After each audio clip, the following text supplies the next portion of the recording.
Okay, right here we have my furnace door like I've already showed you, but we're gonna go ahead and do a little bit better job of trimming this out. And also we removed the thinner pieces of drywall, and we're gonna be doing a 1/2 inch to match this 1/2 inch right here. And so I'm gonna do a new piece of 1/2 inch right there, full piece of 1/2 inch right there. I will be putting insulation in the pantries right here. Is that necessary? No, but I have extra insulation. It's gonna take very little time to do that. It is what it is. Soundproofing the house, insulating it. So, I mean, if you got the resources, if you already have it, might as well do it. This piece is a thinner piece. We'll go ahead and rip the wallpaper off. We'll slap a 1/2 inch over the top of that to thicken that up. And then we'll probably just do maybe a thin piece of trim, table saw down, so I don't have to cut and use quarter rounds for drywall up on that little thin piece right there. That divides the flat ceiling into the cathedral ceiling. So the furnace door, again, we're just gonna keep it for right now. I might eventually make a nice custom one, but right now that's a very kind of a cream white. We're gonna make that a beautiful white to match the walls, which is Simply White by Benjamin Moore. But I use my hack where I use really good paint from Lowe's I got on clearance. Lowe's will actually paint match Simply White by Benjamin Moore. You just got to take in the Benjamin Moore code, and Lowe's will match that to the precise color of Benjamin Moore. It won't be Benjamin Moore paint, but I did that with my bedroom and I did that with my bathroom, and it turned out absolutely fantastic. So we'll go ahead and paint that entire door. We're going to be using a nice paint sprayer for that. I'll be painting the inside of it as well. These are just latched in by magnets and drywall on really cheap trim, on like a 1x4, I think it is, or a 1/2 inch by 1x4.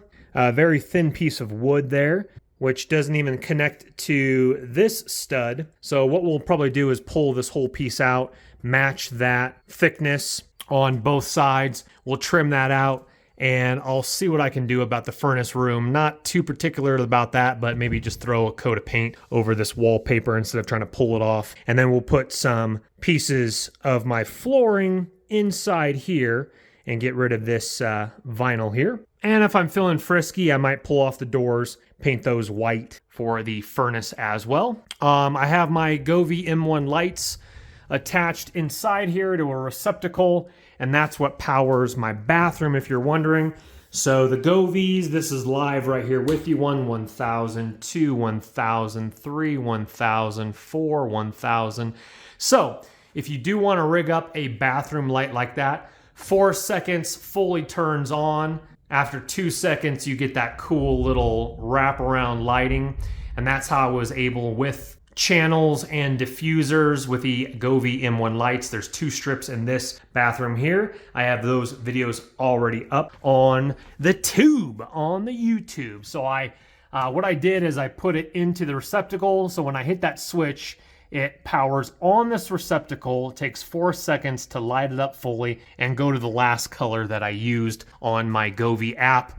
And then I'll eventually rig up the controller a little bit better, like on a shelf into the wall right there. So that is the furnace room. Nothing much to it besides that. We'll trim it out, we'll paint it, put on some new 1/2 inch drywall here, insulated as well. And then once we turn around from there, after that's all done and thickened up, we're gonna skim coat over the top of this popcorn ceiling. We're gonna hide these wires that are not usable inside a box with a cover cap. I'll show you that, don't worry about that if you're unfamiliar with that. I still need to do one more coat of sanding on my plywood custom door. So I'm just giving you kind of a foretaste of what's going on, and let's go ahead and begin. All right, let's show you what we're working on today here. And I know what you're thinking, Chris, why in the world would you paint that beautiful piece of 3/4 inch plywood custom door? Reason why, remember, we're gonna have beautiful matte satin polyurethane strips of wood over the top of this. It's going to look absolutely beautiful. I'll show you what I'm kind of thinking about. I don't think I'm going to go as thick as my bedroom or as thin as my bathroom, but let's go ahead and take a look at that. So anyway, we're going to do 2 coats on each side.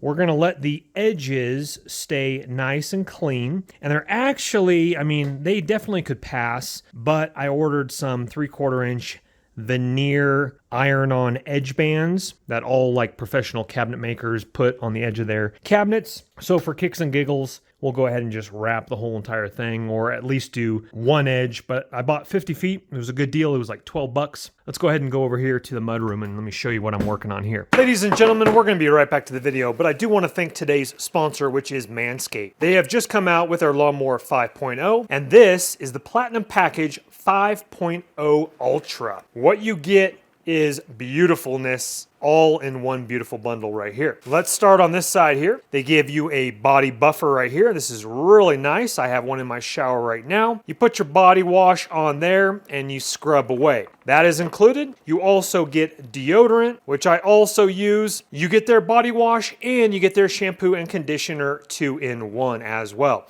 Again, I use their body wash every shower. I use their deodorant.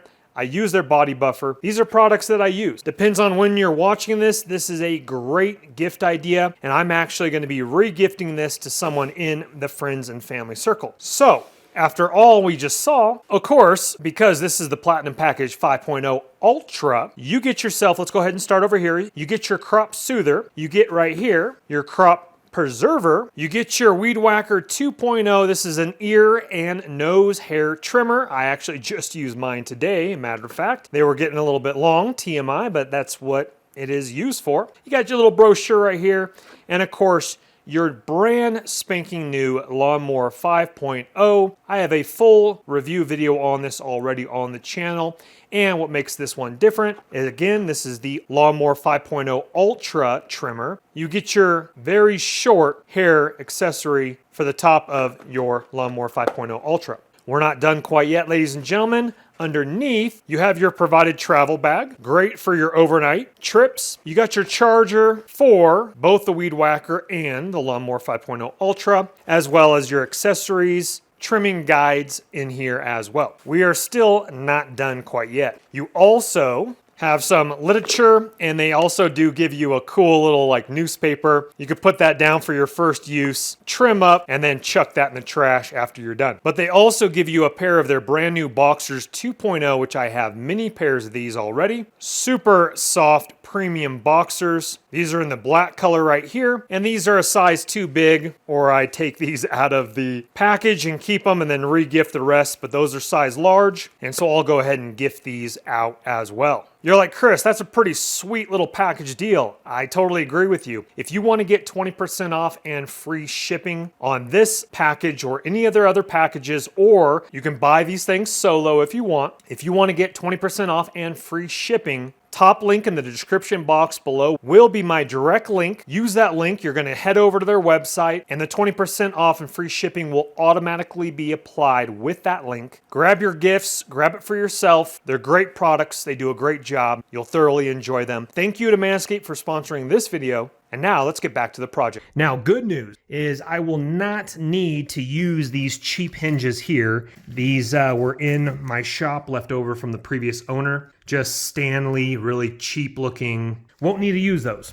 That's kind of like what we see right here where you have a little bit sticking out. Not too bad, but good news is my European hinges soft closes will work with this door because of the thickness, which I'm super pumped about. That is about, I think, 1/2 inch or less that needs to go into the plywood, and I actually purchased a jig for cabinet hinges, so it does it perfect, drills your holes for your screws and everything like that, so you don't have to second guess it and goof up. And I'll be doing that on all of my new cabinetry that will be coming in, so subscribe for the kitchen. Okay, back to the mudroom. Let's go ahead and flip it around here.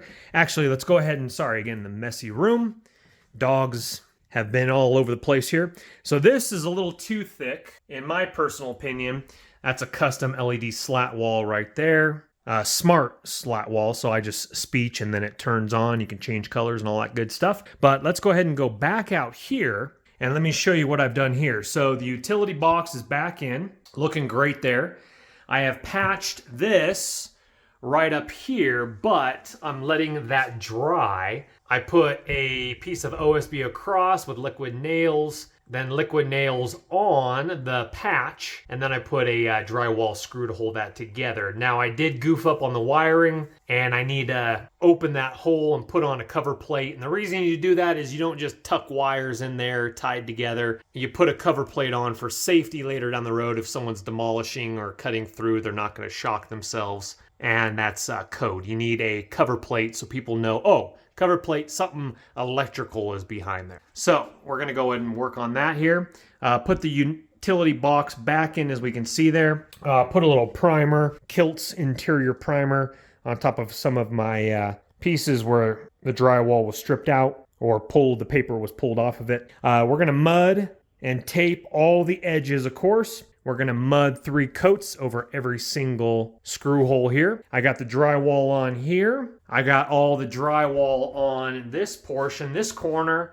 All the drywall on right here, 1/2 inch and 1/2 inch above. And we have dialed in, we have framed that out, and everything is looking good. I put insulation into my interior cavities here. Then put the drywall on top, soundproofing it. Everything looking absolutely fantastic. So the goal and the mission today is, this is where it gets a little bit where you start seeing it come together. You start seeing some nice drywall on the walls. You start seeing it kind of clean up a little bit, but this is where it gets a little bit nonchalant, especially if you don't use the quick drywall set, like quick 45 or whatever. Then what you're gonna have to do is you're gonna have to literally tape and mud, come back the next day, mud again. And if you're doing 3 coats on the screws, which I am, then you're going to come back the 3rd day and mud. So it's a little bit time consuming, not so like awesome work, but it does have to be done. But in the meantime, so what we're going to be doing is we're going to be doing a lot of drywall mudding today. All the screws are going to get 1 coat. We're going to mud all of our seams, like I said, and I do have a full video on the channel already. It's how to drywall for beginners. Definitely watch that. I teach you the techniques of mudding. We still need to purchase our corner bead for this edge here, and we'll skim coat number 1. On the ceiling, I am going to have to pull down that light, and I have a drywall pole that will brace that while I can skim coat it around and then put it back up. What I don't want to do is skim coat around it. Then if I change out the light and it has a smaller mount, then there's going to be popcorn around a skim coat and then, you know, painting and all that other nonsense. So I'll put a drywall pole on the ground, bracing that light up wherever I drop it down to, so I don't have to unwire the light and then rewire it back up if that drywall pole holds it, which it should. If not, I'll unwire it, take it down. We'll get the spray gun out and shoot that when the appropriate time comes, and corner bead this, and this as well. Of course, put on all our trim. So let's go ahead and fire up a couple really good podcasts and start mudding. And then in my master bathroom, I don't think I'm gonna go this small either, how this is pretty small, but this does look really, really nice. That's probably 1/4 inch, maybe a hair 1/4 inch above that. And I just pin nailed those in. But those are coated with 2 coats of polyurethane in the satin color. And I believe that's just pine, or I believe you pronounce it agar wood, auger wood. I'm not exactly sure, don't quote me on that one. And then I have kind of the thicker ones underneath the mirror there. Again, that's the same size as the bedroom. I table saw these down to match the trim on the bottom as well, and then it goes all the way to the top. Of course, my custom LED lights, if you haven't seen that video already.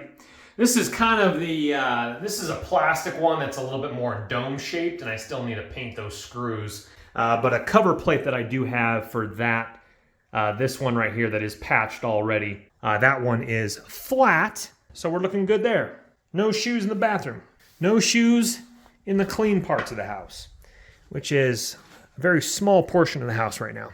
All right, let's get it mudded. All right, real quickly here, 2 coats on the top portion here. We'll flip it over and do that. All right, here's a little pro tip for you here. If your bucket has been sitting for a while, meaning your last job, my last one was my bathroom here. So after you open it back up, it's been sitting for a couple months, and you know, you could put your finger there, it would be moist. It's not gonna be hard, but it just needs to be stirred around a little bit. So what you do is you add a couple ounces of water and then get your power drill with your paint adapter there. I'll have it linked in the description box below the video. And I just mix that for about a minute and a half max or so until it looks like a beautiful consistency here where it would stick. And I mean, I'm talking slowly run down the hawk, but you want it nice and grippy. Okay, so with that said, I bought a couple of these, this stuff, the green stuff, so I'm going to call it green. Green is the all-purpose, but what's actually inside is the blue one, and you pick this up. This is the USG sheetrock. The green is all-purpose, and it's a little bit more harder to sand, but for like a first coat or whatever, some people prefer it, some people don't. I prefer the blue myself, to be honest with you. And let's go ahead and look at my beautiful TV stand, as we can see here. So if you need buckets, that's the way to go, but only buy like one bucket and then start buying this stuff in the boxes. This is the blue one, +3 joint compound. Again, I like this one better. This is in a vacuum sealed bag inside this box, and then what I do is after I'm done with the bucket, I then transfer that into the bucket. You still got to add a couple ounces of water and then mix. Even though it's already pre-mixed, you still got to mix it more, but it kind of takes a lot of the guessing work out of it. And they give you a lid when you buy this, and so if you think about it, you're like, might as well buy a bucket and a lid. And then the next one, I'll just start buying the boxes. So a little dollar cost averaging for you guys. So you will need a mixer. You will need a bucket. Another pro tip, you will need another bucket of water because do not let this stuff dry, just like mortar on your mixing tools. So I have a bucket of hot water right here, and I let that sit in there until I'm completely done, and then I rinse it off a little bit better and cleaning your tools. Okay, secondly, this is not a full how-to drywall video, but I'm showing you some tips.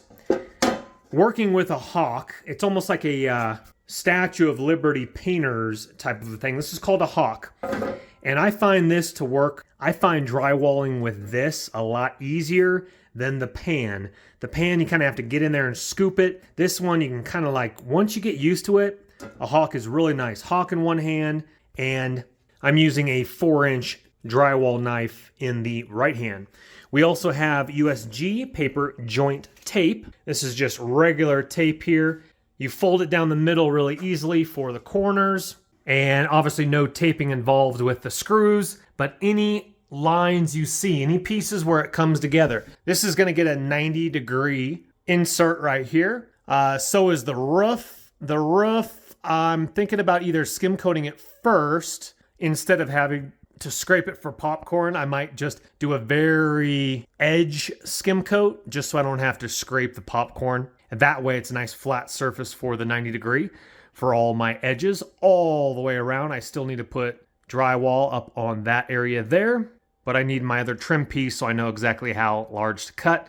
And then all your seams in the middle. Now, if you can, try to get your factory edges together. This particular edge is not a factory edge. This one is. The factory edges very slightly, you can't really tell, let me see if I can get the sun. See that right there? The factory edge slightly goes in right through here. So you try your best to butt up two factory edges together, then you tape it, and that way you have a nice little valley here to be able to have a smooth, straight line so you don't see it. Actually, maybe, is that a factory edge? It kind of looks like it's dipping down a little bit. Might be, maybe not. Maybe it's the very tail end of one. I'm not exactly sure.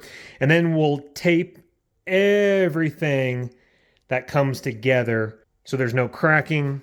This corner, we'll get a corner one, of course, so on, so forth. And then if there's any discrepancies, like a hole that didn't hit the stud, take your screwdriver, put the hole in so there's something to fill. Don't let any hairs pop out. You want to enclose that so you can fill that hole, and it's really, really nice. Okay, just wanted to share that with you. Now it's time to put on a really good podcast and get to work.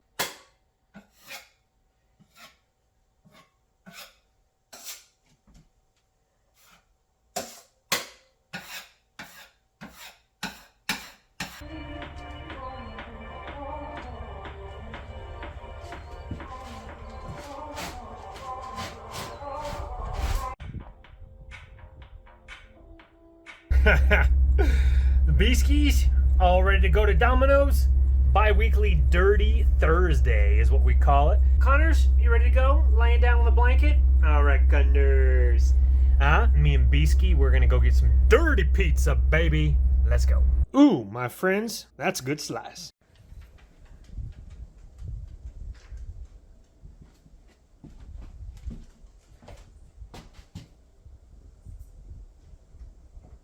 Well, we all know who runs the show. Queen of her castle. See, I do make my bed. She just roughs it up. Oh, isn't she so cute? Oh my goodness. Okay. Today is day 4, I believe, of mudroom renovation. It starts to slow down a little bit when you are mudding. You just won't see that transformation. And in any project, you will hit a couple little key areas. Especially when sometimes you just see the transformation and you start like getting excited, you're on the tail end of it, etc. Demolition, you see the most transformation, you start whacking old stuff off the walls, pulling sheetrock off. Once you put the drywall on and it starts looking like a room, then you start getting a little bit of euphoria. And then you're mudding for a couple days and you're like, this, teach their own. Just put on some good music, a good podcast. Definitely goes by a lot quicker, in my personnel opinion. So anyway, day 4. I'm in my dirty jeans. You will get messy, you will get dirty. Floor is looking pretty good right now. Let's come in a little closer. I want to tell you a little bit about drywall tape. So if this happens to you, easy fix, don't worry about it. It pretty much happens to everybody. If you get some air bubbles in your tape, what you need to do is you need to cut that out. Let me show you this one right here. And the only reason this happened is because this seam, it was a factory edge into a regular edge and it just wasn't filled properly or skimmed down. It is what it is, it happens. Not a problem at all. So what you want to do is you want to find where the air bubble ends. And then I like to go even a few inches lower than that. Take an X-Acto razor blade, cut the tape, and then go a couple inches above the air bubble, cut the tape. And then you might have to put your razor blade in there and literally just peel back the tape, mud the back again, lay on almost like a new Band-Aid piece, mud over it, and it's just a little patchwork and it will work beautifully. Happens to the best of us. Don't feel bad if some of your tape just doesn't stick properly.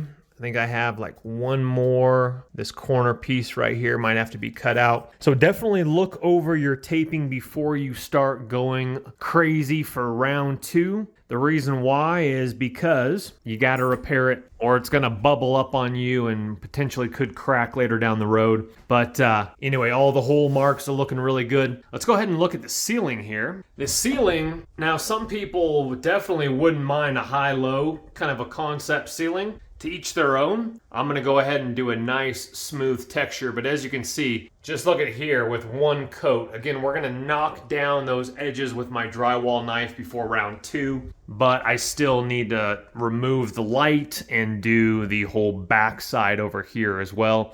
I only have one more box of blue drywall mud. That's again on my TV stand there. So my TV stand is going to be empty boxes now. That's okay.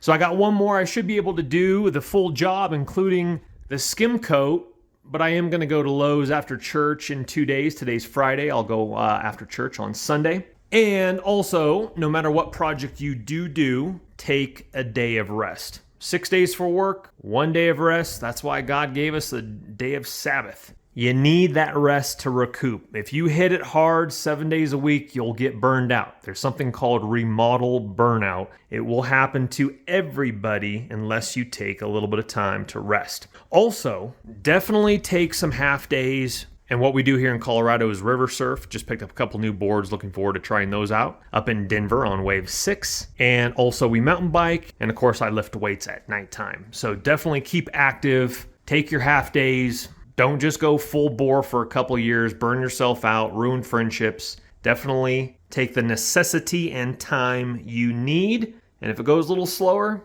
hey, that's okay. Okay, sorry for a little bit of a more of a darker shot, but obviously we have the light taken down. Make sure you turn off your breaker, double check it. After you remove the light, cap it, turn your breaker back on, especially if you're going to be overnight or several days like I am. Now this is safe here. Now, with regards to the first coat from last night, since I did this, we're coming up on about 24 hours or so, but it's been wet, it's been cold, it's been kind of a drizzly, wet last couple days for Colorado summer. Typically we're hot, everything dries out very quickly, but it's been almost like the Pacific Northwest the last few days. My first day of skim coat over the popcorn ceiling has not fully dried yet. The edges have, because it was kind of thinner as I pulled it back, but the main portion is not. It's starting to hard, which is nice, but I need to give it more time, as well with one of my corners, actually both my corners, because it was just a little thicker in the corners, needs a little bit more time to dry. That does slow the job down as well. I just did this portion right here, and so what I'm doing is I'm not going back over any of the parts that are still drying, but I'm starting at the very edges that again are dry, and then I'm just bringing it back, and we'll go ahead and go around this light. Doesn't have to be pretty again. Remember, after this fully dries, we're gonna take our knife and we're just gonna scrape down the high points. But remember, the first go around is a lot thicker because it has to literally go popcorn head all the way down to the mole, I'm gonna call it. So again, doesn't have to be pretty, but do watch how much you do put on there and have your hawk ready if you need to go ahead and clean it up. And we might get out the 4-inch drywall knife just to go around this light. Might be a little bit easier than trying to use a big old one. So let's grab the 4-inch. And if you were going to use the 4-inch for the entire mudroom ceiling, it would take you forever. So invest. I'll have it linked in the description box below the video. Invest into a larger knife.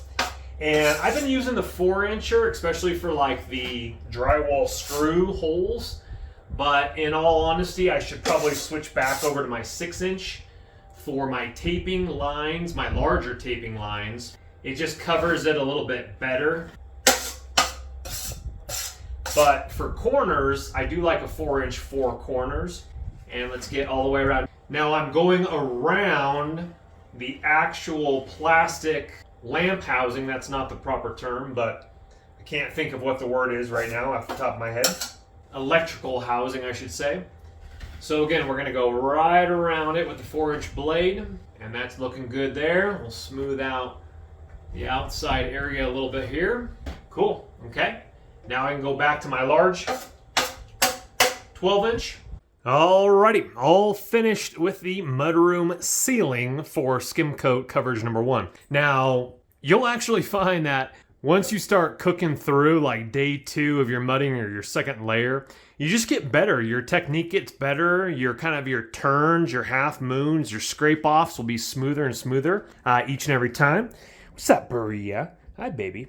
So do keep that in mind, that it gets better and better and easier. So day 2, I have less of these, and I might just be paying attention to it. That's going to fill in on number 2.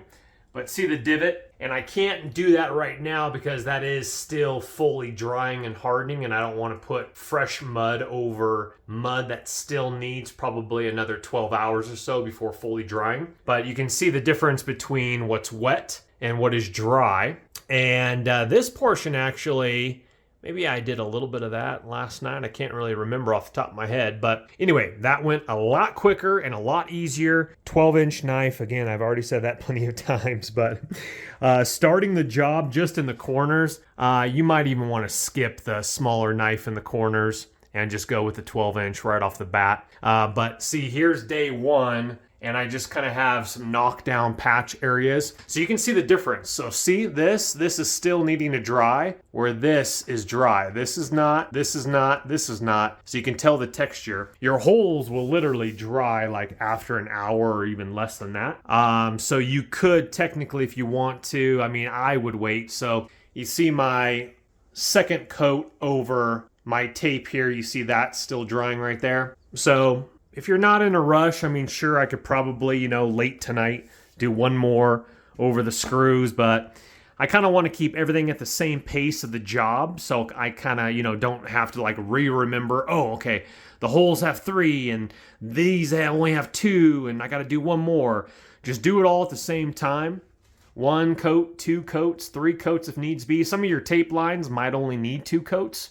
Screws, I definitely go 3. And I'm going to try to only do 2 on the ceiling. All right, so anyway, another thing I do want to talk about is I'm putting it off because I'm going into town on Sunday and I'm going to Lowe's, and I just didn't really feel like going back out today and getting more materials. But I still need to get some trim. I still need to get some quarter rounds for the edges right here. Forgive the hair. It is what it is. And sometimes in my mind, I'm like, I'm going in 2 days after church, but I need the materials. That's going to slow down your job as well. It's not that close. The nearest Lowe's is a half an hour drive each direction. So I'm kind of like, well, can it wait 2 days? Is there other things I can do in the house that can keep me busy for the next couple days? But I need quarter rounds. I need trim. So if you can stack all your materials, and so you don't have to, that's like the worst, is when you're in the middle of a project and you're like, man, I got to go to Lowe's. It just, for me personally, it breaks up the day where if you're like in the zone and then you have to go to the store, get the product, come back, and then it's probably time to eat by then or coffee, and then you're like, man, now I got to get back in the zone. And then I had to clean my tools so they didn't dry out on me. Anywho, I got probably plenty to do. I might move into the kitchen, do some electrical work in the meantime. But anyway, I'm kind of like spit shooting what's going on out here. So, hang with me. All right, let's go. Well, it's beautiful, but we're getting a little bit of hail, not much. But the sun's kind of shining that way, which makes it look even more beautiful. What's good about construction, and oh, goodness gracious, it sounds so much quieter in here after a hard downpour. When you have actually siding on the house and it's not just house wrap. House wrap sounds like a hurricane's coming through. But the good news is this is when you start looking around at your doors and windows you've put in after a good dump, and you see if there's any water intrusion before you put on your drywall, or if you need to re-caulk some edges of your doors. That actually happened to me on my French doors over here. I had a little bit of water coming down over here on the right side, realized I needed to caulk the sill when you open up the door down at the bottom right edge there. So what I'm going to do here is I'm going to let it pour for a little bit longer, and then I'm going to walk around the boundaries over here. Now there is no house wrap on this panel yet because that panel matches up with the other guest bedroom, which I'm going to wrap that eventually, but we do have house wrap all the way around. This panel of siding was good. I didn't take that off, but the house wrap does help with water intrusion, obviously. But so far it's looking good down here. When I just had the house wrap on, I had a little bit of intrusion, so I put on some more tuck tape over the house wrap, and it was getting in the side sill area where the siding meets. But overall, it's looking really good. I also had it over here as well, but that's because it was coming in through the side of the siding right here, as you can see. So I just used a little bit of tuck tape and caulking on the outside and inside before I did finish up the trim on the outside. Looks like sun's coming out, but we have more clouds. Who knows? It's Colorado. You never know. But just giving you a little heads up. That's the time to check, and I want it to rain really hard because I want to double check before I do seal up the walls, which is better for my health and my puppy's health because I don't want a cross draft coming in, blowing the insulation and fiberglass getting around. So I want to close up these walls as soon as possible, and it just will look a little bit more finished and nicer as well. But on a side note, I'm super glad I put in a double slider. Super glad I put in these 2 huge windows. Super glad I put in the French door. This window, I definitely like it. If I had the space and it just wasn't this like fishbowl, and if I had absolutely no neighbors in the back or the sides over this direction here, I would have just done sliders all the way down for the best possible view. But it is so nice looking at the city lights off in the distance over there at nighttime. Beautiful aspen trees, my neighbor's pond over here. I do love it. Very relaxing. And you can't hate that view with a beautiful Rainbow right there. God's promise to never flood the earth again. I love it.